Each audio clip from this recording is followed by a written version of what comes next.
వందనములండి. అదేవిధంగా ఈరోజు మనము ఆగస్టు 15 79వ స్వాతంత్ర దినోత్సవం జరుపుకుంటున్నాం. అందరికీ శుభాకాంక్షలండి. ఎందుకు వచ్చామంటే దేవుని రాజ్య సువార్తను ప్రకటించడానికి. ఈరోజు ఆగస్టు 15 చేసుకుంటున్నాము అని అంటే ఒకప్పుడు అంటే మనకి స్వాతంత్రం ఎప్పుడు వచ్చిందండి? 1947లో వచ్చింది. ఆ రోజున ఎంతోమంది వీరులు మహానీయులు వారి యొక్క ధన ప్రాణాలను దారిపోస్తే ఆ రోజు మనకి బానిస బ్రతుకు నుండి విముక్తి వచ్చింది. అదేవిధంగా 2000 సంవత్సరాల క్రితం మనకి యేసుక్రీస్తు వారు ఈ భూమి మీదకి వచ్చి ఆయన మనందరి పాపాల నుండి విముక్తి చెందించాడండి మనల్ని. ఆ పాప విముక్తి అంటే పాప బంధకాల నుండి విడిపించాడు. ఆ పాపం అనేది ఎక్కడో ఏ విధంగానంటే మనిషి యొక్క ఆత్మ అండి. మనిషి పాపంతో చనిపోతే ఎక్కడికి వెళ్తాడు, తర్వాత ఏం జరుగుతుంది అనే విషయాన్ని ఎవరము గ్రహించమండి.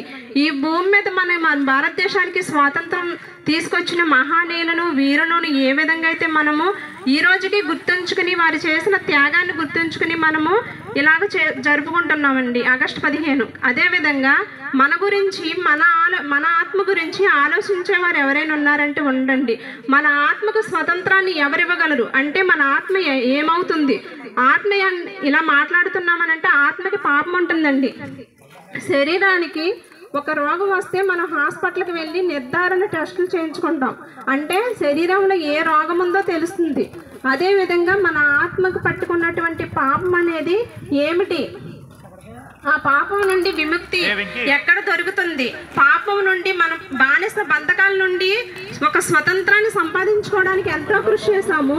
అలాగే ఆత్మకు పట్టిన పాపాన్ని తీసివేసుకుని దాని పాపం నుండి స్వతంత్రాలుగా ఎవరు చేయగలరని ప్రతి ఒక్కరము గ్రహించుకోవాలండి. మీకు ముందు చెప్పినట్టుగా యేసుక్రీస్తు వారు ఆ పాప బంధకాల నుండి మనల్ని స్వతంత్రంగా చేయడానికి భూమి మీదకి వచ్చారు. ఎందుకనంటే ఆయన ముందుగా పరిశుద్ధుడు, పవిత్రుడు, నిష్కల్మషుడుగా ఉన్నాడు. ఒకరి పాపాన్ని తీసివేసుగా ఉన్నాడు.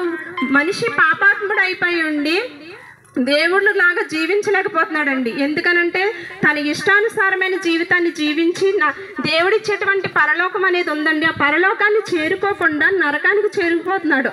ఆ నరకానికి చేరకూడదనే యేసుక్రీస్తు మనల్ని పాపం నుండి, ఆత్మకు పట్టిన పాపం నుండి, అలాగే ప్రతి మనిషి కొన్ని వ్యసనాలు ఉంటాయండి. ఆ వ్యసనాల నుండి విడిపించబడాలి.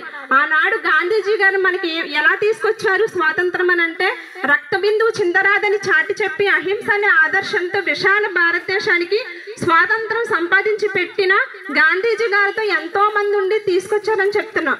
అదేవిధంగా యేసుక్రీస్తు కూడా మనల్ని కూడా పాపం బంధకాల నుండి విడిపించడానికి ఆయన యొక్క రక్తాన్ని చిందించవలసి వచ్చిందండి. ఆ పాపం అనేది పోవాలంటే పూర్వకాలంలో ఎన్నో బలులు అర్పించేవారు. ఆ బలుల వల్ల ఏ పాపము పోయేది లేదండి. అందువలనే ఆయనే ఒక దివి నుండి భూమికి ఆయన రక్తాన్ని చిందించి ఆ పాపం నుండి ఎందుకు బలుల వల్ల ఆ పాపం పోవడం లేదు, కానీ దేవుడే దిగిరావాల్సి వచ్చింది. ఎందుకంటే ఆయన పోలికను పుట్టించుకున్న ఆయనతో సంబంధాన్ని బంధాన్ని కలిగించుకుని పుట్టించుకున్న మనం ఆయనతోనే ఉండాలి. అంటే ఆయన ఇచ్చేటువంటి పరలోకములతో ఆయనతో కూడా ఉండాలనే ఆశతో ఆయన ఈ భూమి మీదకి వచ్చారండి. మనకి దేవుడిచ్చేటువంటి లోకంలో పరలోకం నరకం రెండు ఉంటాయి. పరలోకం చేరుకోవాలంటే ఏసే సత్యం జీవం మార్గం. ఆయన ఎందుకు తప్ప ఏ మార్గంను కూడా ఆయన ఇచ్చినటువంటి పరలోకం చేరుకోము. ఈ పాపం నుండి మనం స్వతంత్రులుగా అవ్వాలంటే యేసుక్రీస్తు వద్దకు రావాలి. ఆయనలాగా పరిశుద్ధులు ఆయన ఎలా అయితే పరిశుద్ధంగా జీవించున్నారో మనం కూడా పరిశుద్ధంగా జీవించాలి. అదేవిధంగా ఆయన ఇచ్చేటువంటి మనిషికి కలిగేటువంటి ఒక మారు మనసు ఉంటుందండి. అంటే మనం ఈ పాపం చేయకూడదు, ఆ పాపం జోలికి వెళ్ళకూడదు అని మనం అనుకుని నిశ్చయించుకుని మారు మనసు చేసినటువంటి పాపానికి పశ్చాత్తాపంగా ఆయన ఎందు ఒప్పుకుంటే మనం ఆయన ఇచ్చేటువంటి పరలోకానికి చేరుకుంటాం. లేదంటే ఆయన నరకం కూడా ఉంచాడండి. దేవుడు చెప్పినట్టుగా ఇష్టానుసారమైన జీవితం జీవించి పాపానికి దాసుడిగా జీవిస్తే పాపం నుండి స్వతంత్రాలుగా కాకపోతే నరకం ఉంది. అది నెమ్మది ఉండదండి, శాంతి ఉండదు, సమాధానం ఉండదు. నరక అగ్ని ఉంటుంది. అగ్నిలో పడిపోతే ఎప్పుడు కూడా పండ్లు కొరకడమే తప్ప నరక యాతనే తప్ప వేరేది ఏమీ ఉండదు. కానీ